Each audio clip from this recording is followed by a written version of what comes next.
Eh bien, bonjour à tous. Aujourd'hui, j'ai envie de vous parler des 4 bonnes raisons de ne plus subir. Car en effet, on est tous les jours, à chaque instant presque, on a des agressions extérieures que l'on doit subir. Et c'est parfois compliqué de pouvoir rester debout et d'avancer. On nous a tellement expliqué que notre devoir, c'était de nous adapter à toutes les circonstances. Mais j'ai envie aujourd'hui qu'on se remette un peu en question par rapport à notre mode de fonctionnement. Quoi qu'il arrive, nous sommes obligés de nous adapter. L'adaptation, ça demande des ressources, des capacités. Et c'est vrai que des fois, on ne les a plus parce qu'on est fatigué, on est surmené, on est stressé, on est angoissé, on est fatigué. Donc ça devient compliqué de s'adapter et de faire face.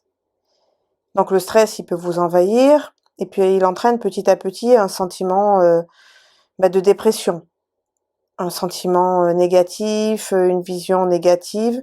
Et tout ça, en fait, ça impacte sur nous-mêmes et sur notre environnement.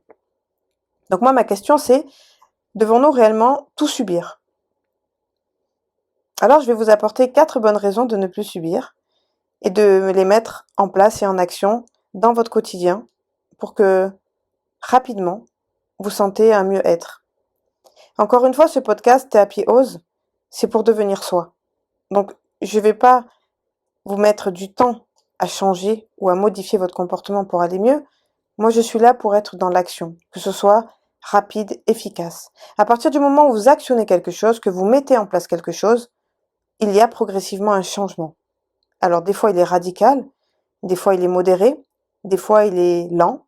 Mais à partir du moment où vous avez actionné quelque chose, il va y avoir, un petit peu comme l'effet papillon, quelque chose qui va sortir de tout ça. Donc, sur ces 4 bonnes raisons de ne plus subir au quotidien vos vies, vos émotions, votre travail, votre famille, votre conjoint, vos enfants, peu importe, vos amis, eh bien, la première des choses, la première bonne raison, c'est de ne plus faire comme un robot. Il faut arrêter d'avoir une vie. Je mets mon réveil, je me lève, je me prépare, je prends mon petit déjeuner, je fais ce que j'ai à faire, et puis hop, je m'en vais, et puis je fonce déposer les enfants à l'école si vous en avez, je fonce au boulot, je suis dans les embouteillages, j'essaye vite vite de rattraper ce temps qui passe. Donc en fait, je perds patience rapidement dès qu'il y a un contretemps qui arrive comme ça. Et puis en fait, j'arrive à mon travail, au bureau, je suis déjà énervée, stressée parce que j'ai déjà actionné comme un robot pendant quelques heures depuis mon réveil. Donc en fait, après j'attaque ma journée, je travaille, j'ai pas trop le temps de manger, et puis bon, après je dois vite courir, récupérer les enfants, si c'est le cas, faire les devoirs, et puis tout ça, mettre tout ça en place, ou ne serait-ce, si j'ai pas d'enfants, partir au sport, m'entraîner, arriver juste à temps si je trouve une place, et puis vite après, forcément je m'entraîne, je suis fatiguée, je rentre vite à la maison pour vite préparer mon repas, pour vite faire manger les enfants, et puis bon, vite je me prends une douche, et puis je vais me coucher, il est déjà tard, j'ai pas eu le temps de me poser 5 minutes. Donc, j'ai une vie de robot. Je suis robotisée. J'ai même oublié de respirer dans ma journée, tellement tout ce que je fais est réglementé par la robotisation, par la récurrence, par la routine, et je répète sans cesse mes journées. Et j'attends forcément le week-end pour pouvoir prendre du temps pour moi, me reposer. Et souvent, j'arrive au week-end, je suis tellement fatiguée de ma semaine qu'en fait, le week-end, je larve. Je fais pas grand-chose. Certains vont être là et regarder des séries sur leur canapé sans bouger. D'autres vont peut-être regarder tous ces réseaux sociaux, se capter avec leur téléphone.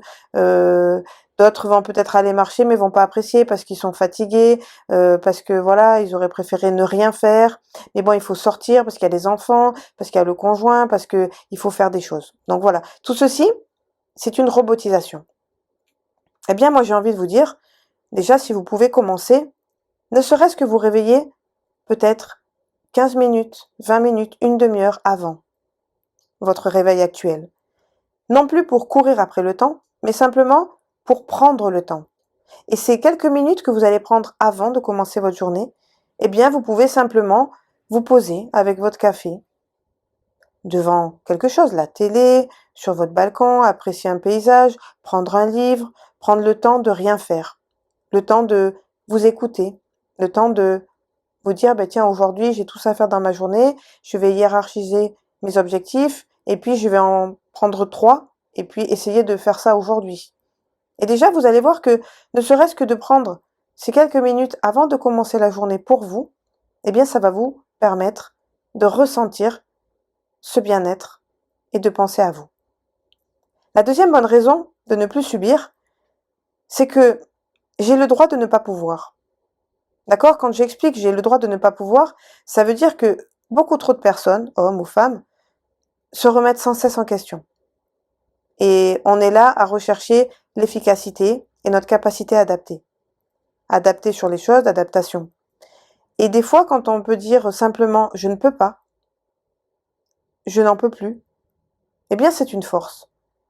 On ne peut pas tout le temps être dans l'action, dans la force, dans le dynamisme. On peut aussi, eh bien, avoir le droit de ne pas pouvoir. J'accepte et je m'autorise à ne pas pouvoir faire ceci ou faire cela. Exemple, vous êtes toujours en train de dire j'en peux plus, je suis fatigué, je ne veux pas, et vous le faites quand même. Pourquoi? Pour faire plaisir à votre partenaire, à vos enfants, à votre famille, à votre collègue de boulot. Voilà, vous allez peut-être déjeuner avec lui, il va vous raconter tous les jours le même ressenti, la même chose négative, ses problèmes de couple, et vous en placez pas une, et vous êtes toujours là en train de faire l'éponge et d'écouter toutes ces choses qui ne vous concernent pas. Et au final, ça vous remplit d'énergie négative, et vous avez même plus l'espace pour respirer, pour sourire. Et là, c'est à ce moment-là qu'il est temps de dire stop. Je ne peux pas. Je ne peux pas, tout simplement. Et vous allez voir que le fait de le dire et de vous tolérer, de vous donner cette permission, eh bien, ça va engendrer, encore une fois, du bien-être. Parce que, à ce moment-là, vous vous êtes écouté. Et vous avez arrêté de subir pour les autres. Ou de faire pour les autres. Vous prenez ce temps pour vous. Et si vous devez déjeuner tout seul, avec un bouquin, face au soleil, ou dans une cantine, dans un réfectoire, ou chez vous, vous prenez votre temps pour vous, tout simplement. Et si pendant ces 10 minutes, vous voulez écouter un podcast, des happy hours pour être en pleine forme, tant mieux. Vous avez pris ce temps pour vous. La troisième bonne raison, pour ne plus subir, c'est j'ai le droit d'exprimer mon ressenti. D'accord? Très souvent, on n'exprime pas ce que l'on ressent.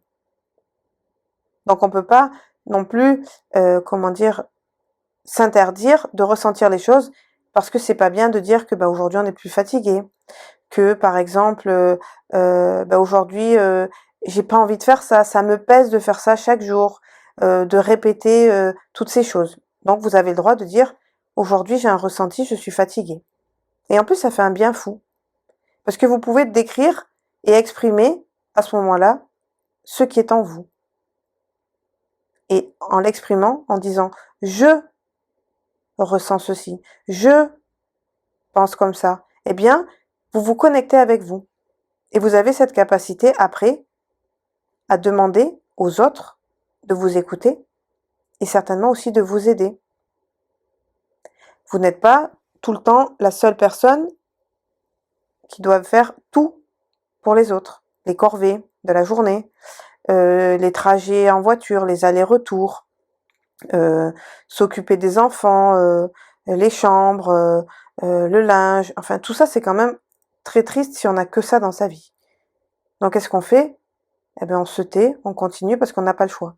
Mais d'exprimer votre ressenti à votre conjoint, qui lui par exemple ne voit aucun intérêt à partager ces choses-là avec vous, eh bien ça donne du sens aux choses. Lui demander de l'aide ou lui demander qu'une demi-heure par jour, eh bien il va s'occuper de ça. Ou à partir d'aujourd'hui, il va vous épauler, tout simplement. Peut-être une fois par semaine, peut-être une fois dans le week-end, peut-être une demi-heure par jour. Voilà. Et vous trouvez le moment pour exprimer votre ressenti et on peut vous apaiser, vous aider et vous épauler dans les tâches ménagères, les corvées journalières que vous devez exécuter. Et enfin, la dernière bonne raison de ne plus subir, c'est que vous avez aussi le droit de ne pas avoir envie. Voilà. On n'est pas tout le temps avec l'envie d'exécuter les choses. Vous avez aussi la possibilité de dire j'ai pas envie de faire à manger à midi ou ce soir. J'ai pas envie de m'imposer quelque chose, d'aller voir Pierre, Paul, Jacques avec les enfants pour leur faire plaisir. J'ai pas envie. Et le fait de, encore une fois, le dire, eh ben ça va forcer les autres à vous écouter. Je vous donne un exemple précis. Par exemple, pourquoi vous vous forcez, même dans les moments qui devraient être un plaisir? D'accord, ça c'est très important. Pourquoi vous vous forcez dans les moments qui devraient être un plaisir? Je veux faire plaisir à mes enfants. Mon fils adore la moto, donc je l'amène au motocross. Et pendant que 2 heures, il s'amuse sur le terre-plein, eh bien moi, je suis là à le regarder, à perdre mon temps, alors que j'ai 15 millions de choses à faire.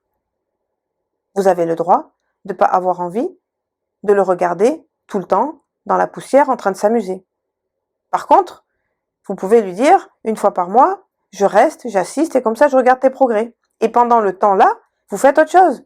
Même si vous repartez pas pour aller faire quelque chose ailleurs parce que vous n'avez pas le temps, que le trajet est long, bah simplement vous prenez ce temps pour vous. Vous pouvez écouter de la musique, vous pouvez lire un livre, vous pouvez regarder une vidéo, vous pouvez rien faire, fermer les yeux, vous poser, regarder ce qu'il y a autour de vous et rien faire. Pourquoi vous vous imposez d'aller sans cesse, tout le temps, faire ces choses? Pourquoi vous subissez tout le temps? Pourquoi ne pas proposer un mode de donnant-donnant? Je donne quelque chose, mais je reçois en échange. C'est pas tout le temps, je donne, je fais, et moi je me contente du strict minimum ou de rien du tout, ou d'une miette pour me contenter uniquement. C'est pas ça. Le donnant-donnant, c'est 50-50. Je t'accompagne au cross, pour en revenir à cet exemple, eh bien toi, une fois par semaine, tu vas me permettre de faire autre chose.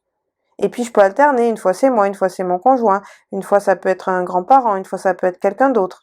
Voyez?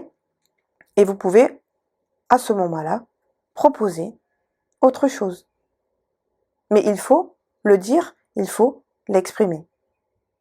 Donc voilà, j'avais envie aujourd'hui de vous donner ces bonnes raisons de ne plus subir. Il faut plus s'imposer et subir les choses. Car si vous subissez tellement de choses, vous ne pouvez pas, vous exprimer. Et si vous ne vous exprimez pas, petit à petit feu, eh bien en fait, vous vous éteignez de l'intérieur. C'est comme si votre flamme, elle s'éteint. Et puis après, vous êtes forcément vide de sens. Vous craquez, vous êtes stressé, vous êtes énervé. D'accord? C'est important de dire de proposer quelque chose. Je ne suis pas d'accord, je ne suis pas un robot, je ne veux pas faire, j'ai le droit de m'exprimer autrement. J'exprime mon ressenti. Et à partir du moment où vous exprimez les choses, eh bien, on peut vous écouter, on peut vous entendre. Et ce n'est pas parce que j'ai du mal à m'adapter que je suis incompétent. Encore une fois, vos compétences en tant que personne ne sont pas mises à mal si vous renoncez à tout le temps subir. Peut-être vous avez du mal à vous adapter, vous avez peut-être du mal à exprimer les choses. Mais si vous commencez par des petites choses dans votre quotidien, je vous demande pas de tout chambouler en 1 minute, mais sur des toutes petites choses, eh bien, prenez aujourd'hui cette décision de ne plus subir. Et vous allez voir comme les choses du quotidien vont s'apaiser, vont s'améliorer. Voilà. Et prendre ce temps pour vous. Tous les jours, il faut, à un moment donné de la journée, avoir un temps de pause, un temps de connexion avec moi-même et de plaisir, de bien-être. Alors je vous demande pas de mettre 1 heure, mais même 5 minutes par jour, 10 minutes, c'est déjà énorme. Parce que si vous faites ça tous les jours, à la fin de la semaine, vous avez pris 1 heure, vous avez pris 1 heure et demie rien que pour vous. Et ça, c'est déjà énorme. Ce qui veut dire que dans le mois, encore une fois, si vous avez pris une semaine, sur une semaine 1 heure, vous avez 4 heures de temps pour vous par mois. En 4 heures, on en fait tellement des choses. On peut avancer sur plein de choses.